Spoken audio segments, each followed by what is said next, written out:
Namaste and welcome everyone. It is such a blessing to be here with my colleague and friend Navjeet. Namaste, Navjeet. It's such an honor and pleasure to have you here.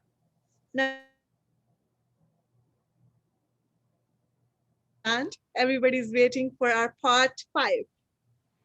Yes, and we've been doing this series in depth for a long while now, and it's very exciting. And there's a lot of interest in this exalted transit of Rahu and Ketu and how it's going to affect all of us. In our most recent video, Nav and I had a discussion of if you have Rahu and Ketu in one of these positions of Taurus or Scorpio, it's a very significant time of your life. But how about the other planets? How about the sun, moon, Jupiter, Mercury, Mars, Venus, Saturn? So in this video, we'll try to give into some detail if, let's say, Rahu is transiting your Mars, or Ketu is transiting your Jupiter, or Rahu is transiting your moon, how this will be impacting you during this transit, both in a positive way and what are some of the challenges that you could face during this period, because we like to cover both sides of the spectrum. If it's okay with Nav, we'll start with the short chant Yes, to ready. to Lord Ganesha. Yeah, love chants always.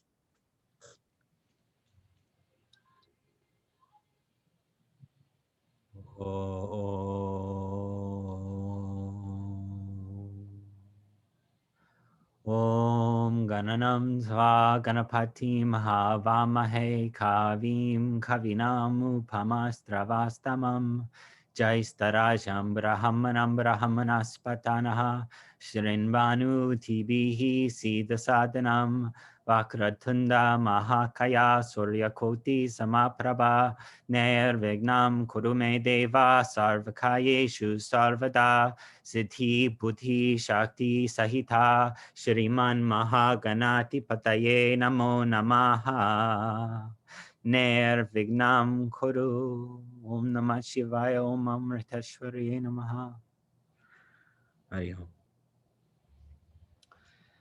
So first thing we want to discuss is the sun and the moon as it affects this nodal transit. As it is written in the ancient text, there's a special relationship between Rahu and Ketu and the sun and the moon, as it is said that they eclipse the sun and the moon. And so usually when there's a eclipse of some kind in the universe, it involves Rahu or Ketu coming in conjunction with the sun or the moon. So it's these nodal points which create the eclipses. So it's very significant when this transit may impact your sun or this transit may impact your moon. So first we'll talk a little bit about sun. Now, when Rahu is conjunct with sun, that means that if that transit is happening, that your sun will be in the Taurus sign, so your sun Taurus.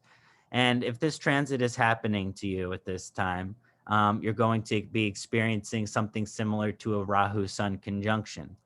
Now, a Rahu-Sun conjunction has many positive possibilities, and there are many people of great celebrity and great fame and great power with Rahu and Sun conjunctions that are in a well-dignified position. But the Rahu-Sun also can be challenging and have some side effects. So I wanted to cover a little bit about what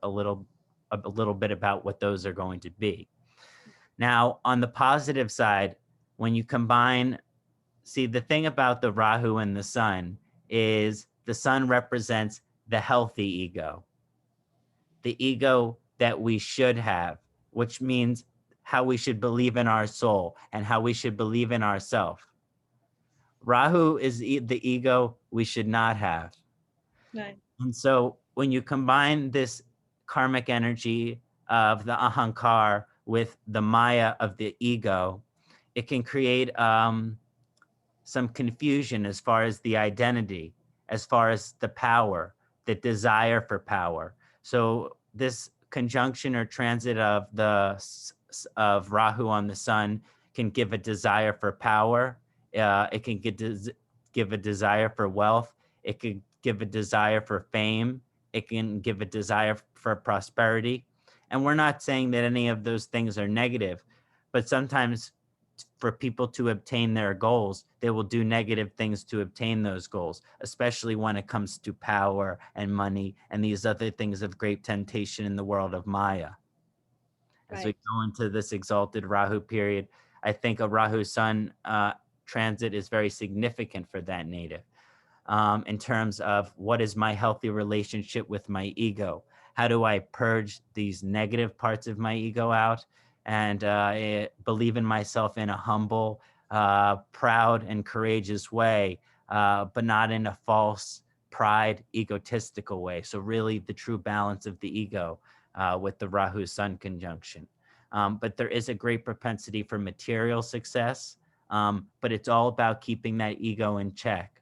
I will say that about the Rahu Sun, and traditionally, it's not considered a favorable transit. In other words, the desire for power, the hunger for power, the strength of temptation is really high when there is a Rahu Sun conjunction. So people are more at risk to also have to deal with temptation in whichever area of their chart their temptations might be. Right. A little bit different is the Ketu Sun. When the Ketu will eclipse the sun with the transit, let's say your sun is in Scorpio. The sun does pretty well in Scorpio. I'm a Scorpio sun myself, so I'll be having this transit. When the Ketu and sun are conjunct, it's called the Sannyasi Yoga. Interesting. And the sun is the soul's direction and Ketu is the moksha karaka. So when you have this combination in this transit, of course, it's significant which house it's affecting. But it is sort of an energy of letting go of our dependency or letting go of our attachment. And we all have certain things in our lives that we have dependencies on or attachments to, or things that give us comfort and pleasure that we don't really need, but we still want or desire them. And those with this aspect of this sun, Ketu on the sun, will be very much transformed to giving up their attachments. And that's the sannyasi yoga energy, letting go of the attachment. Now, if you're a married person, and that doesn't mean to become a brahmacharya, but it does mean to let go of your attachment, let go of your control, let go of, what you think you know. That's also a key point, a lot of times we think we know a lot of information, and some of the wisest people I've ever met have told me the less we think we know, in fact, the more we know. So that is something also with the sun transit on the Ketu to keep in mind. Some difficulties with the sun transit on Ketu, as Ketu is the moksha karaka and sun is the father. There's potential even with the Rahu sun, difficulties with the father. Rahu might be more of arguments or problems with the father. Ketu might be health difficulties with the father. And of course, the house position matters. And the father might already be gone. But if there is something between someone and their father during this time, the sun affecting Rahu or Ketu, it should either bring you closer to your father if your father wants to be closer and he is a good man, or you might have to create a strong boundary, especially with the moon. Well, that's with the moon, but creating a strong boundary because potentially the father is a toxic effect in the life. So all of these things must be considered. Right. But just in general, the sun transiting Rahu and Ketu, it can be difficult. Okay. There's a lot of material potential with Rahu, Mm-hmm. and there's a lot of spiritual potential with the Ketu Sannyasi Yoga transit. Right. But not everyone is wanting that at the time that they get it. Do you know what I mean? Not everyone wants to be forced to let go of the thing that they are attached to. Not everyone wants to be able to let go of that thing that they are most attached to, and that is shown very strongly. Another really interesting transit during this time is if Rahu or Ketu is transiting your moon. And that would mean that your moon or is in either Taurus, which is its exalted position, or Scorpio, which is debilitation position. So already that is a unique position for the moon. And then Rahu will be joining your moon in Taurus, and Ketu will be joining your moon in Scorpio. So fasten your seatbelts. So the first thing we want to say is with the moon with Rahu, it's traditionally considered to be very troublesome, but it's also one of the most intuitive conjunctions that you can see in a natal's chart. Right. In other words, Rahu moon that is very mature and well dignified gives person incredible intuition, almost psychic ability. It activates Kundalini energy. And they could be some type of Kundalini master energy, tantric energy, master of tantric energy, if they dedicate their life in a spiritual direction. Right. But that's certainly not everybody. And the moon rules the mind, the manas. And Rahu creates a lot of wear and tear on the manas. And so the transit of Rahu in its exalted form on an already exalted moon is going to be very difficult on the manas, on the mental application of the individual. So the person can suffer from confusion. They can suffer from depression. And as Rahu is a Vata planet, they can suffer from anxiety, worry, and nervousness.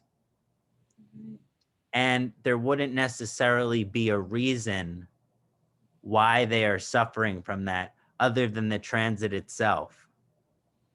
Right. It's not like it's something they ate or something they drank or something they did.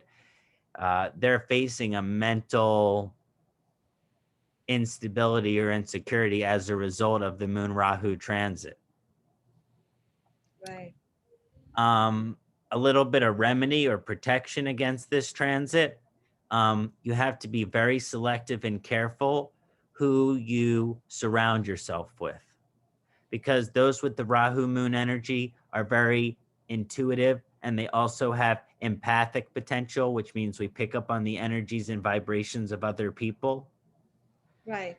And so as this Rahu moon transit hits you, it's very beneficial for you to kind of eliminate any kind of people who make you feel negative emotion. Right. And only spend your time with your guru and your friends and your family and the people who make you feel the positive emotion, because you're at that vulnerability to experience confusion and, like a sponge, absorb the negative energy of someone else's negative emotion. Right. It does help support emotional maturity by creating boundaries. Okay. That's with the Rahu moon. Yeah. But that's if the person is willing to create the boundary. Okay. Otherwise, they can be manipulated and taken advantage of.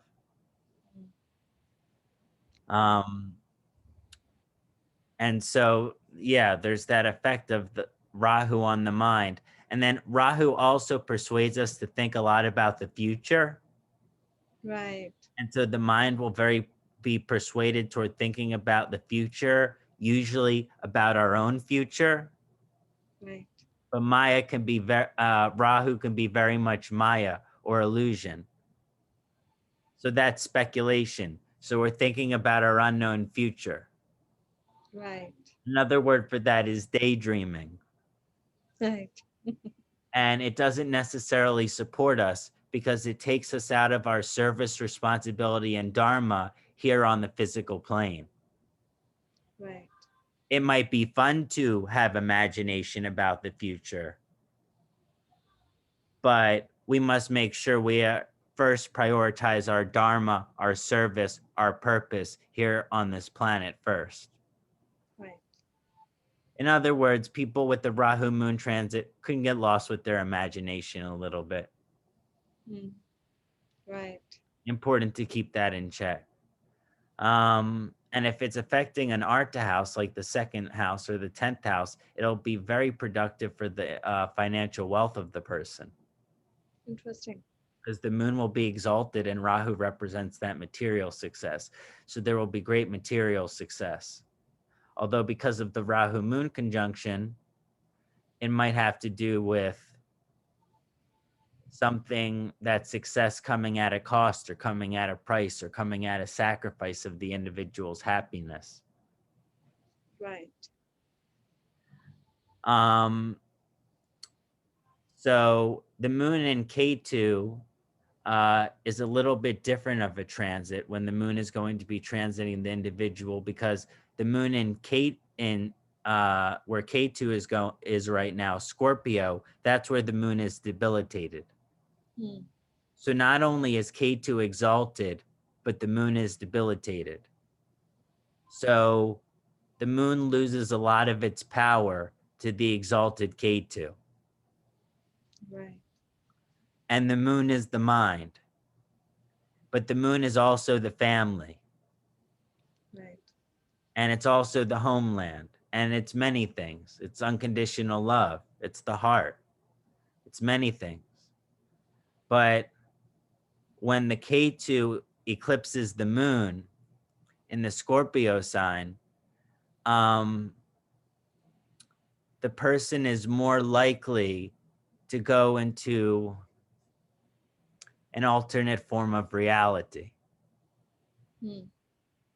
So the Rahu moon person, they are experiencing some confusion, but there's still some more attachment to the reality of the material world, because they're trying for material goals.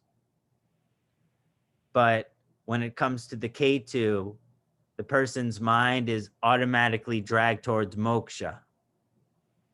Right. And for some people, they don't even know what that means. But for a lot of people who have no idea what moksha is, they experience that as fear.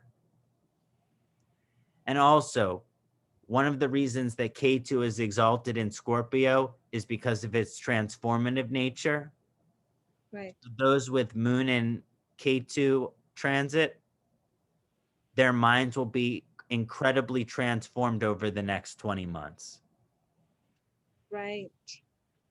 And whoever that person is now, the way that they perceive things and are emotionally as an individual will rapidly change over this transit. Okay.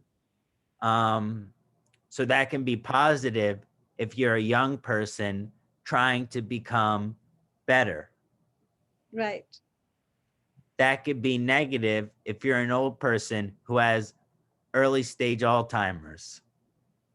Right. Because it's only going to push it into its later stages. Right. So it's a very powerful transit, and it has both its positive and negative connotations.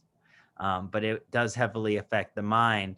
And for that person who has Alzheimer's even, and gets progressed along their illness, they're also getting closer to God. Right.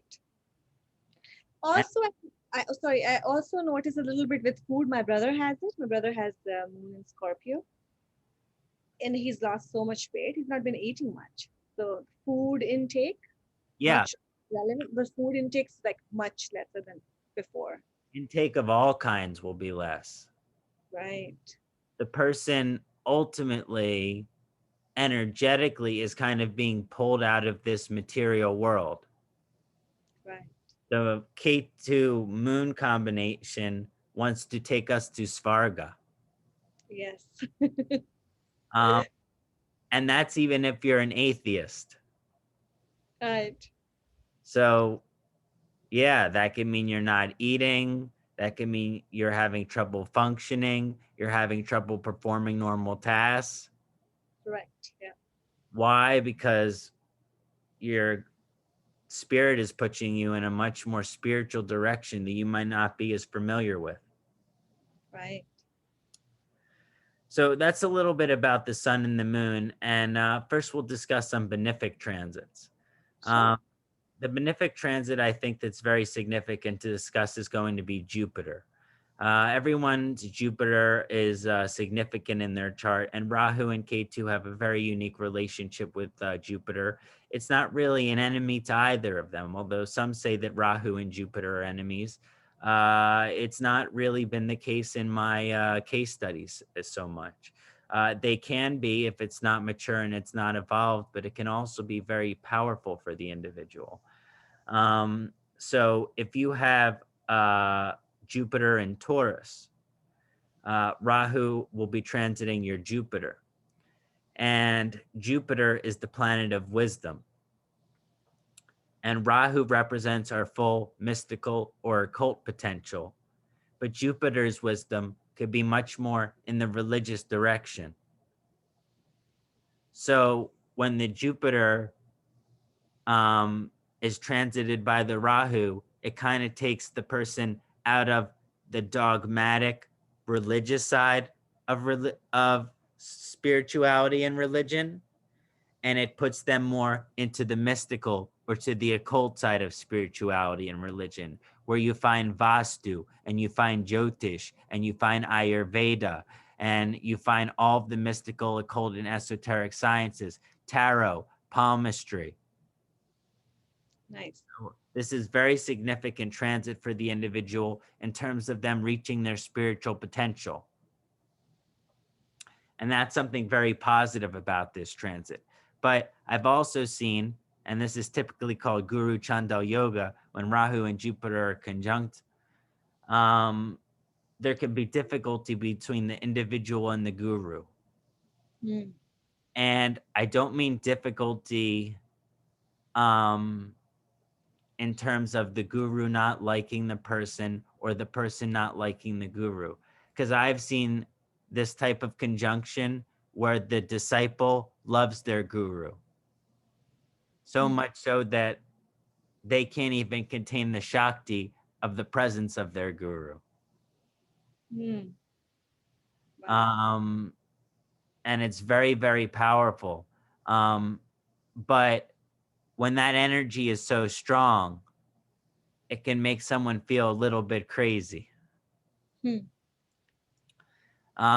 And so sometimes when the Rahu transits the Jupiter, our relationship to our guru, it can get more mystical on the positive side, or it can get more strange on the negative side.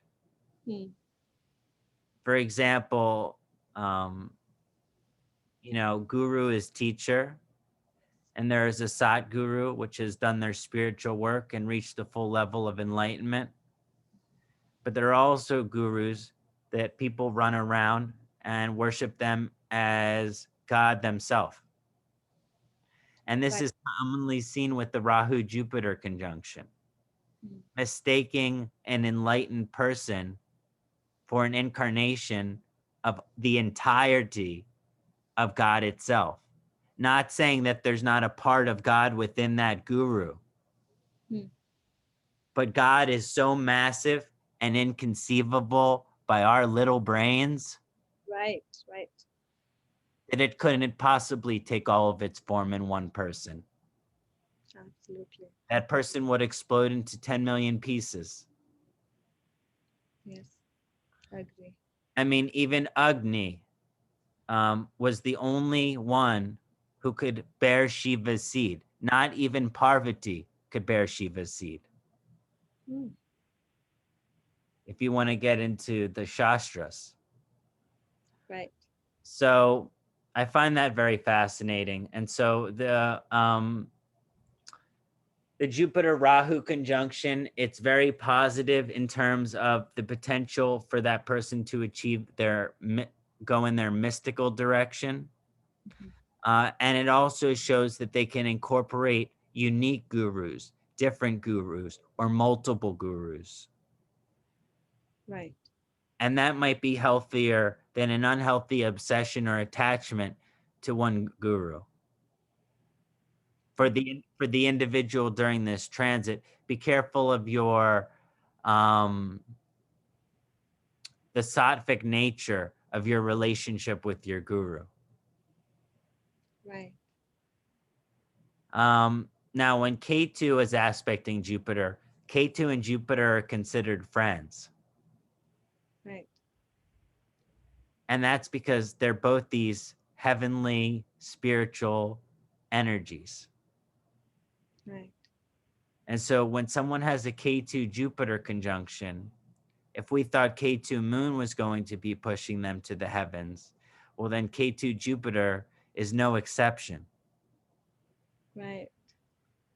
But Jupiter represents wisdom, and it might be the wisdom that they need to know or to learn so that they may get closer to moksha. That might include knowledge of the Shastras, knowledge of Jyotish, knowledge of reincarnation and the theories of reincarnation and the laws of karma. Right. So the Ketu Jupiter combination is educational. Right. But ultimately, if it's positioned in the 12th house or in the 8th house, this person is not going to want to be in the material world. Right.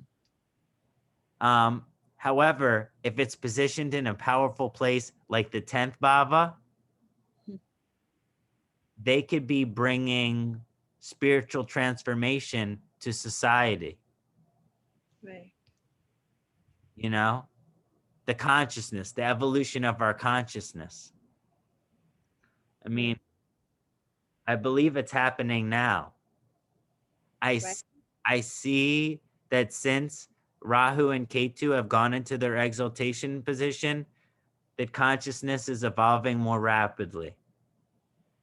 Right.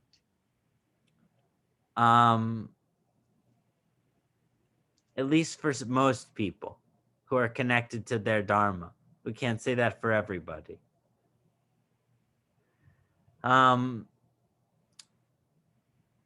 So Jupiter does well with Rahu, but there are more challenges, especially relationship with guru. Relationship with husband can also be difficult, as Jupiter is the karaka for the husband. So if Rahu is affecting that, keep an eye on your husband. And if you're a wife, if you're a husband, keep an eye on your wife. And that doesn't mean that the trust is broken, or that the trust is broken because I'm keeping an extra eye. But But there is a vulnerability of someone trying to interfere within the marriage. Someone want to interfering with a marriage. so that's true if if a female has Taurus, Jupiter. Yeah. Or even Right. Scorpio Jupiter. Okay. So if she has a Scorpio, Jupiter. Or Taurus. Okay. So Scorpio, Jupiter also has to keep the eye Yeah. on that, even if Ketu's transiting there, because Yeah. it's the thing for both. Yeah, because of the moksha karaka. Right. Moksha means bye-bye. Right. And the primary cause of the destruction of a marriage is the infidelity. Right.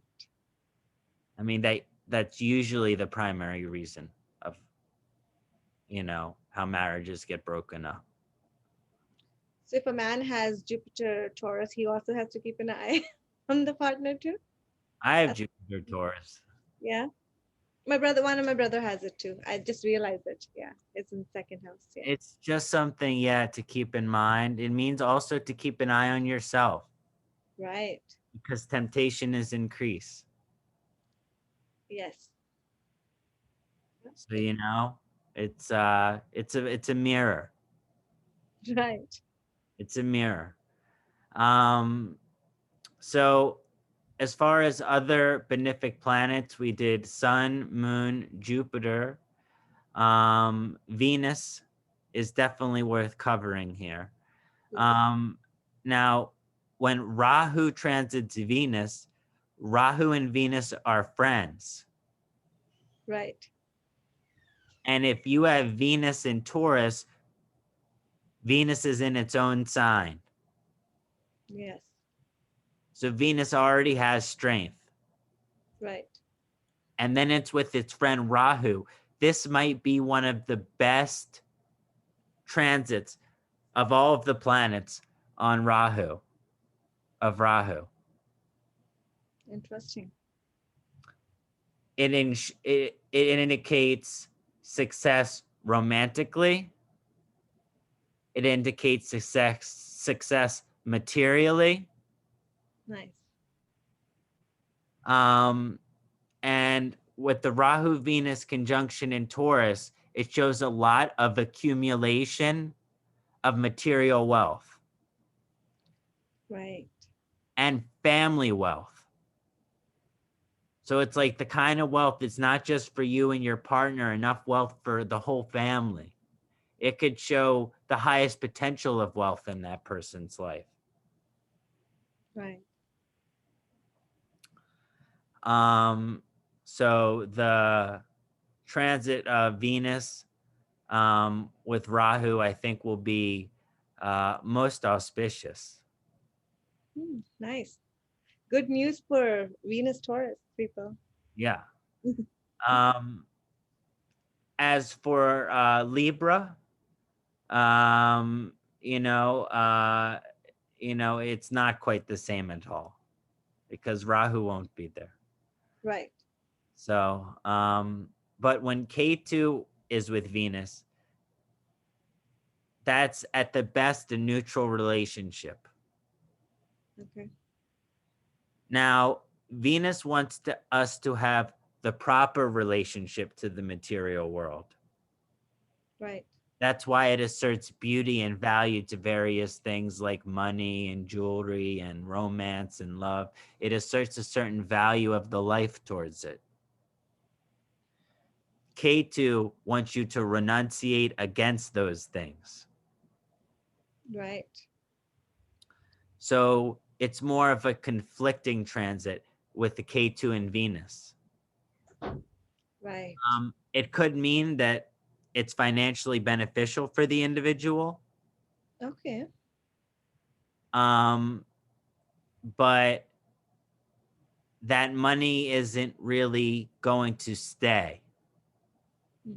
It's more of a come and go kind of financial success. Or maybe it comes and the person has to put it into something that they are developing for their greater goals. Yeah, that's interesting you say that because I know someone who has a Scorpio Venus and they have friend of mine, Ketu, of course, transiting over their Venus. And yes, they were earning and they're investing in something else for their future. Yeah, it might be time to take their goals to the next level. Right, right. Um, so K2 Venus is difficult though, just as far as our consciousness is concerned, Right, because it's what you call a catch-22. Because Venus is the moksha karka, non-attachment. right, So on one side, you have Venus, which is saying, you know, it's okay to have a balanced and moderate relationship with the material world. The other thing is Ketu, which wants you to have no relationship with it. So the person has to find the balance there.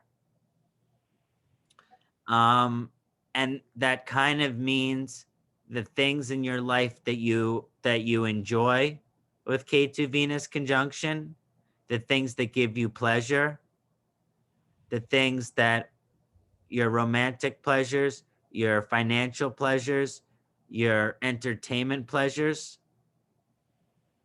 they might change, Right. and you might have to let some of them go. Hmm. You So know, do you, for example, if a person is investing money that they've earned into their business or a new business venture, they have to be willing to sacrifice that money for that business venture. right. But what do you think about when someone's Ketu is transiting over the Venus, about relationships? Is there a bit detachment in the, I mean, with your partner, your girlfriend, your wife? Yes, yes, all there is. I've seen examples where if the other partner isn't have enough independent Right, to their life, it can be very troubling on the partnership, right, because that's going to be pushing the native inward, right, internal, to work on themselves. right, Um, Going to say that, I still love you, I still love you as my husband, or I still love you as my wife or my partner. Um, but I'm really, really working on my preparation for moksha, right, which means I don't want to depend on you. right, I don't want to feel that I need you. I don't right, want to be attached to you. right. So that's a little of the Venus transit there. If there's other benefics which are worth See, considering. What's Mer- that? Mercury, Mercury is a great planet to talk about. As we get into Mercury here, um, Mercury and Rahu are considered pretty friendly towards each other, and that's because they're both really smart right, and they both have good senses of humor, right. and they're both a little bit sketchy Hmm. in terms of, we all know that Mercury was born out of Tara and Soma, the Right, wife of Brihaspati. right, So, I mean, that story tells enough in itself. And so, when you have this Mercury Rahu conjunction, you usually have someone who's very, very intelligent, right, especially if it's in good dignity. And Rahu brings charisma. And so, if Mercury is well positioned, that person's charisma has the power with Mercury and the message that they're expressing to influence the minds of those around them. right, This is where you can find spiritual leaders, political leaders, cult leaders, preachers, right, members of the church, members, you can find Brahmins with this conjunction. right, Um, and so that's the positive side of it, is this incredible intelligence and attraction towards, mysticism, occult, spirituality, and religion. right. But I have seen it go the other way, where when Mercury transits Rahu, the person loses their faith in God. Oh, The person loses their trust in God because maybe Mercury is super strong. right, And so the logic is so strong that it's hard for them to experience the mysticism, let's say when they're chanting. They can't go to a kirtan concert and experience the bhava. Right. Right. You know, I feel bad for them. But it is something where there is this energy with the Mercury where if it's not in a balanced place when Rahu transits the Mercury, the person could really favor the logical scientific Right. and say that everything that's spiritual or religious is nonsense and much more go towards the atheistic direction. Right. So I've seen signs where that person with Rahu and Mercury, they're a preacher. And I've seen signs with Rahu, Mercury, where they are staunch atheist. Oh, And it all has to do with this position of, can I understand and experience God and the divinity in a mystical, analogical way? For example, I experience the divine light mystically when I'm chanting, right. but I experiencing it logically when I'm doing Jyotish. Yes. So it's all about that person finding a way also to experience spirituality through some kind of science or logical method. And even in this Western world that we're living in, we're developing something called spiritual science. Yes. They are now finding studies that there are chemicals that are released in your brain when you are born and when you die that causes you to have these massive hallucinogenic experiences. Oh, really? Yeah. I mean, the research is incredible. Hmm. All the chemicals, the near-death experience is a chemical reaction going on in your brain. Right. So moksha has its chemical reaction as well, which means moksha has a chemical, which is why they call sometimes this chemical the God particle. Right. So there is this spiritual science too, which is like you can be a scientist, but believe in God and the spirit and the afterlife as well. It's not mutually exclusive. Right. Science and spirituality do not have to be in war. They can be conjoined together. And that's what I think is the real power and beauty of the Rahu Mercury. Right. That's beautifully said. Yeah. Now, Ketu Mercury are enemies, Hmm. pretty strong enemies. Okay. And in lots of cases of autism and the Asperger disease, Mhm. or what they call being on the spectrum now, which has become a very popular term, Right. is shown very commonly in this Ketu Mercury conjunction. Hmm. That means they may be brilliant in one area of life or brilliant in a few areas of life and be more incompetent in other areas. Right. The balance of their gifts, especially their intellectual gifts, are not well balanced. Hmm. K2 creates that erratic nature. So you're looking at someone who's a potential genius, Right. someone who can talk to trees and animals, Right. something that's hard for us to even believe in. But they might not be able to communicate well human to human. Right. They might not be able to communicate well through speaking. Maybe it's writing or actions. Right. But if the transit of K2 is hitting your Mercury, the logical part of your consciousness is going to be getting pulled away. Right. Now, it depends how logically minded you are, how painful that process is. Right. We can either let our logical orientation go and open ourselves to the mystical spiritual possibilities, or we can hold on to only the fact that that if things are logical, rational, and science prove it, those are the only things that are true. But I can tell you that if Mercury is aspecting your Ketu and you're sticking to only believing in the logical, it's going to be a very difficult transit.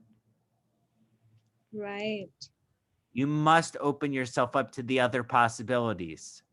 Like maybe the fact that this person, they're labeling autistic, they're labeling Asperger's, they're labeling on the spectrum, is actually a brilliant genius with incredible capacity and potential. And we just have to find that key to unlock that potential. Right. So we did Rahu Mercury, Ketu Mercury. Does that cover all of the benefics? Are there any benefics left? Yeah, I think we're covered with all the benefics. Now we have Saturn and Mars left. Okay. Yeah, I thought I'd save the malefics for last because obviously those can be the most challenging for people. And, you know, these are the things that can be harder to talk about. Right. And I'm not afraid to talk about them because it's about being real with our community and real with our clients. Right. But I don't know. Good news first, I think. Now, Yes. as we get into the malefics, the first we talk Mars. Now, Rahu and Mars are enemies. Mm. Unless you talk to a Rahu Mars person, they'll try to convince you that Rahu and Mars are friends. Right. And it looks like sometimes, based on how their life kind of turns out, that they made Rahu and Mars friends. Right. But intrinsically, Rahu and Mars are enemies. Because Rahu represents this mystical and occult potential, and Mars represents this more militant, skanda, general energy. Right. Rahu wants to travel and see the world and experience culture, and Mars wants to conquer and slaughter. Right. And so there's this energy when Rahu and Mars get together, people can have poor impulse control. Right. People can be violent. People can be aggressive. Mm. As far as their belief systems, they can be radical. They can be very firm or stiff-necked or stubborn type people. Right. Right. Right. Don't want to change their mind, unbending. And so if Mars is transiting your Rahu, just know that's going to be challenging your Rahu even more. Don't let that aggressive energy get to you. Don't let that stubborn, frustrated energy get to you. Right. But again, it is a difficult transit. And one of the things about Rahu and Mars is Rahu kind of makes the future very uncertain. And Mars has to do with accidents, adventures. So the Rahu-Mars conjunction on its positive side can bring great adventures into a person's life. Yeah. Mm-hmm. And during this transit, they may go to places in the world that they have never gone to. Right. They may experience the world and experience different cultures. And there is a positive side to that. Right.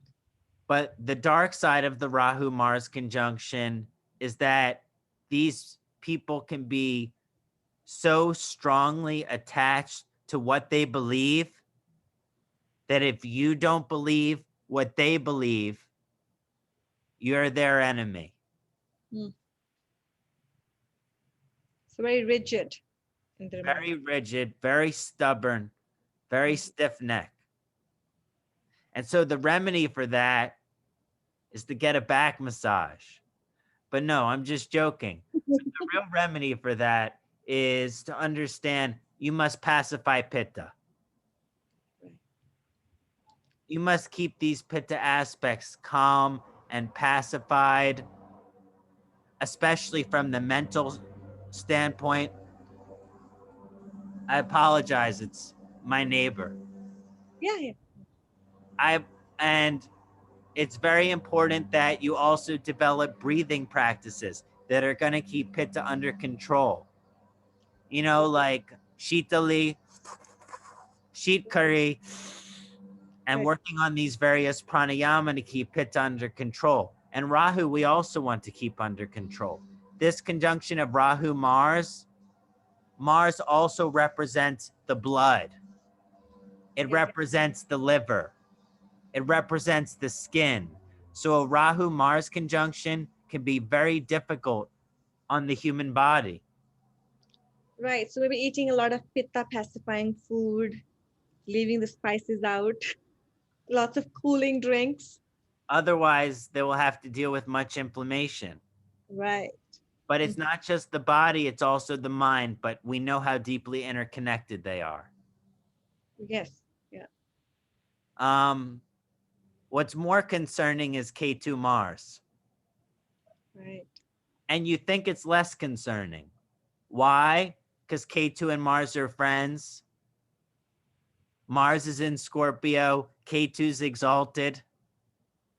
But you have these malefic energies really, really powerful working together.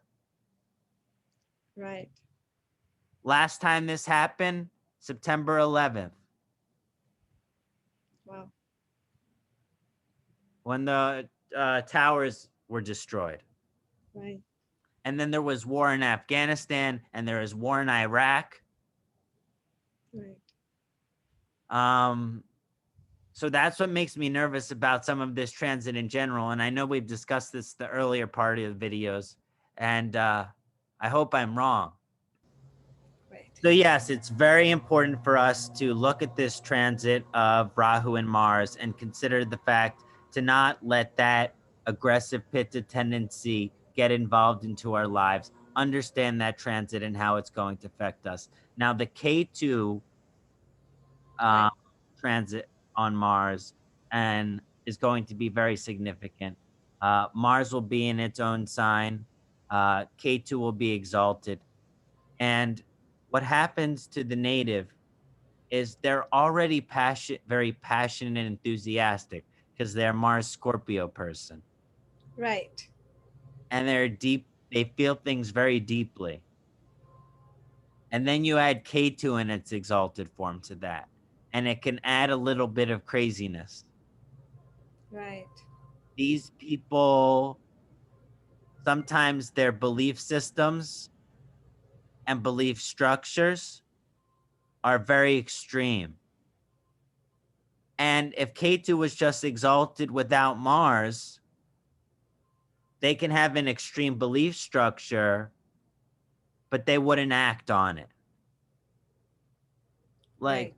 like for the example, they might believe that they have to do violence in the name of their God, Right. but Mars isn't there. So they would still think that, but they would never do it. Right. Throw Mars in there, you create some trouble Hmm.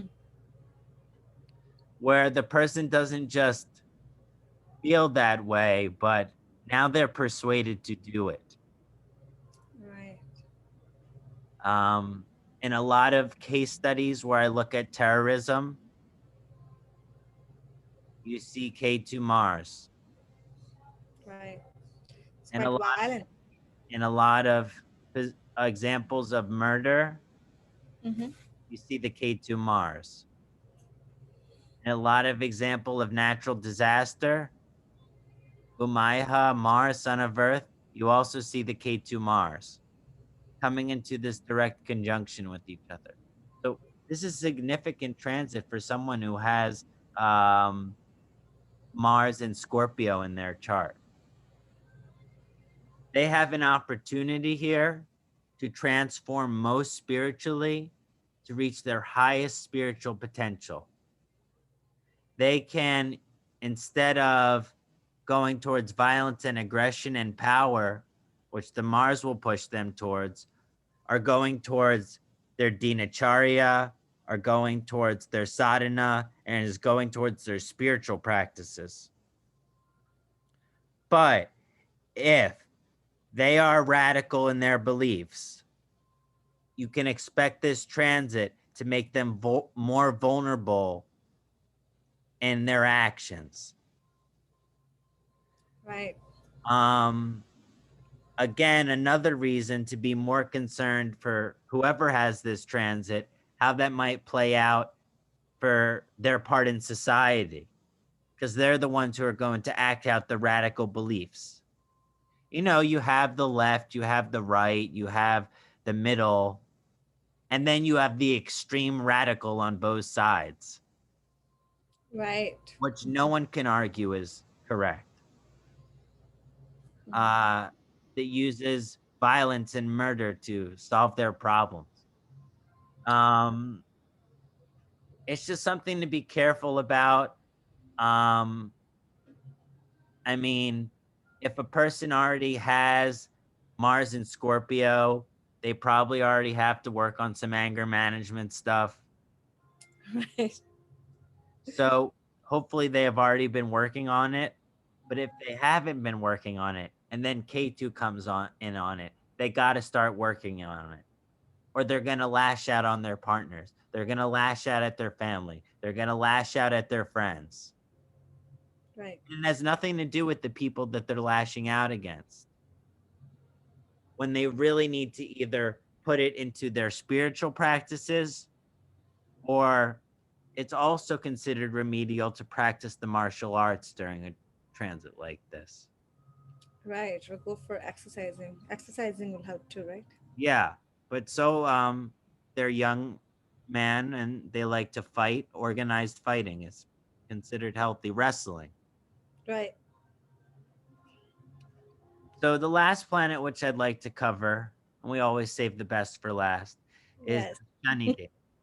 And when Rahu transits Shani, it's very considered somewhat auspicious. Um, First of all, Shani is Rahu's best friend. I'm not sure it goes back the other way, but it's definitely Rahu's favorite. Right. And that's why it's said to co-rule Aquarius by some.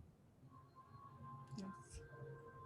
And so there is this position of the Rahu transiting the Saturn.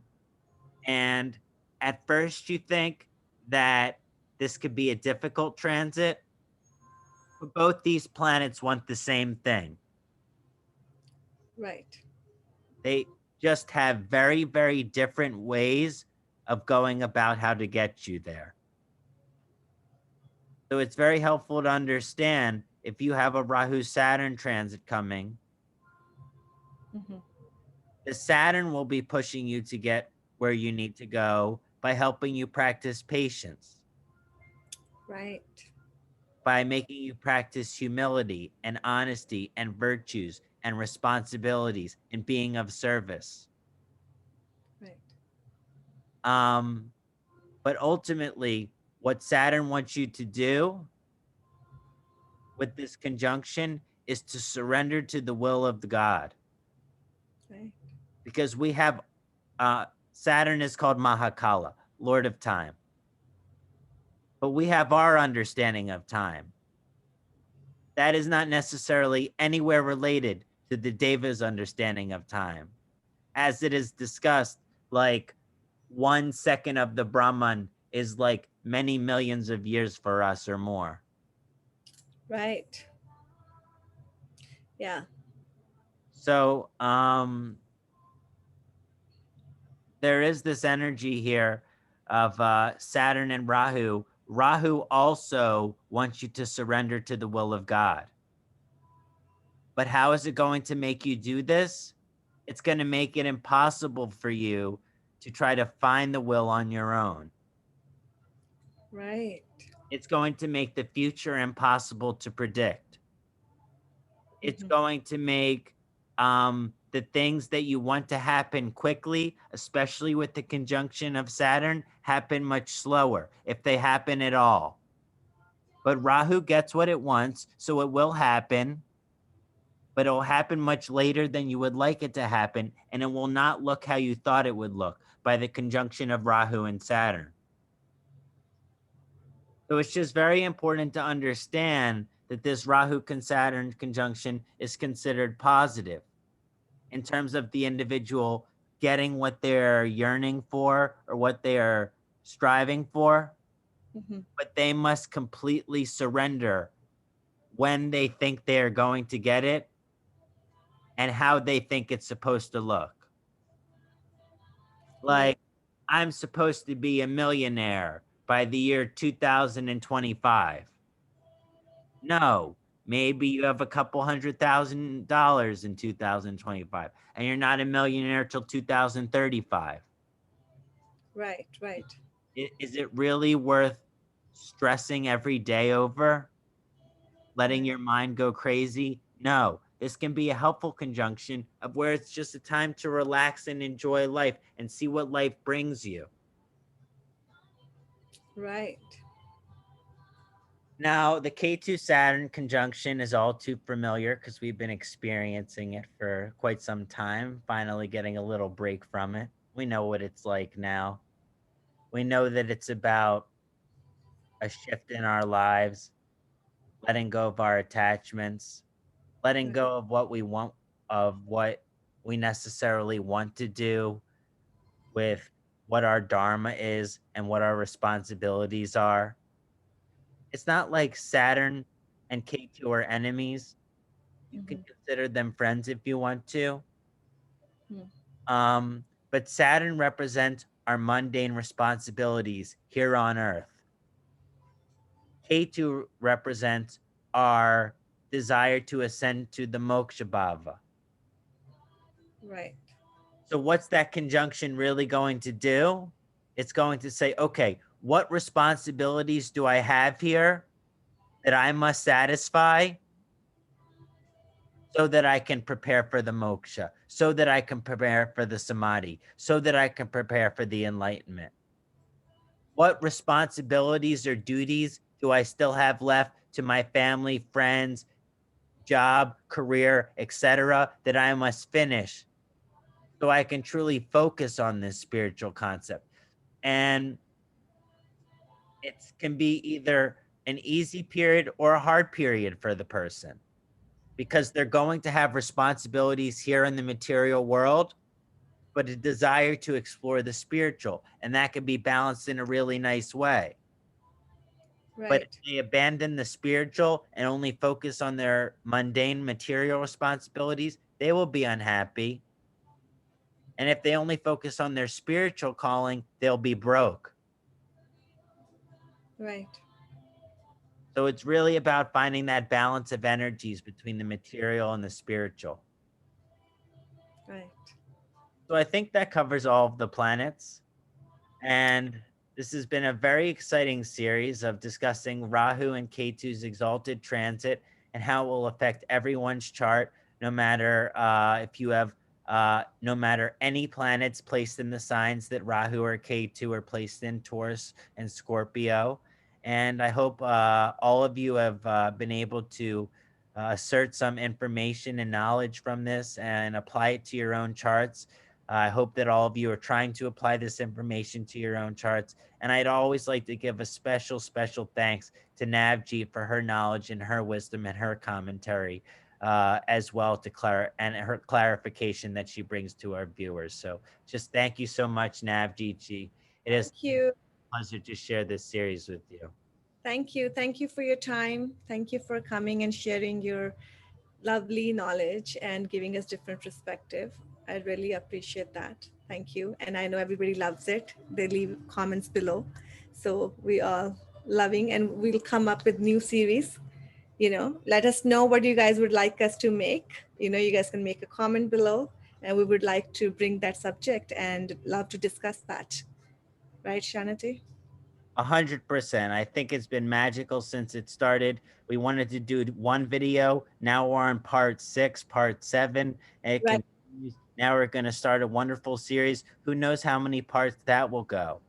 Exactly. Yes. So yes, this is the start of something which will start to gain a lot of momentum and a lot of strength as we start to tap into certain areas of Jyotish and aspects that people don't really tapped into. We've tapped into past lifetimes. Yes. Now we're tapping into how the Rahu Ketu transit will affect everyone in every way. Right. So continually, we will find these areas where people haven't done the research, and we will show them that research has been done, and uh, we will all learn together. Absolutely. Thank you. Yes, please leave us comment below how you guys like the video as well as what you guys like us to bring more on and like to discuss. And we would love to do that for you guys. Thank you. Thank you. Okay. Namaste. Blessings, everyone. Hari Om. Om Namah Shivaya.